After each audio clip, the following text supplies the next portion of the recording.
A rare piece of history is in southern Illinois, and you have a chance to see it. You can fly in a World War II B-25 bomber. The Berlin Express will take those flights this weekend. News 3's Paul Wilcoxon had the chance to go up in the plane this afternoon. He has more from Marion.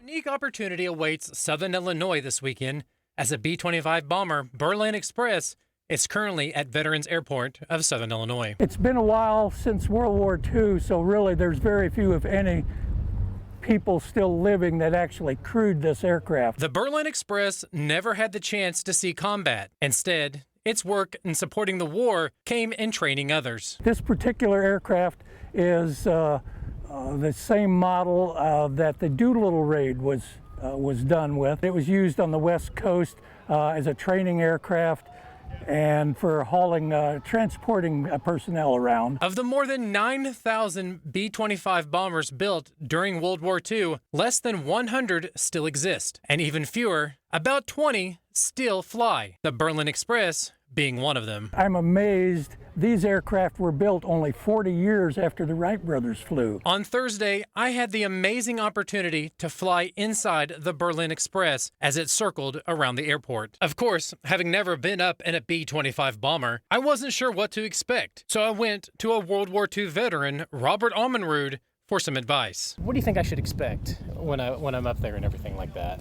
Noise. After some pre-flight instructions, we boarded the plane and got ready for the ride. One of the people joining me on the flight is Gus Marosher. He grew up in Europe during World War II and can still remember hearing the sounds of the B-25 bomber flying over his home. We were bombed by that airplane, and I never saw it because it was always at night.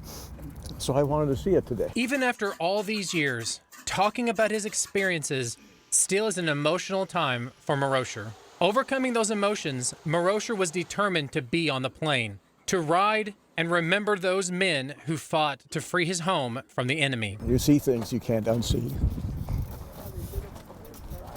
And you experience things that you can't forget. It defeated the Nazis, which is great. The flight lasted about 20 minutes.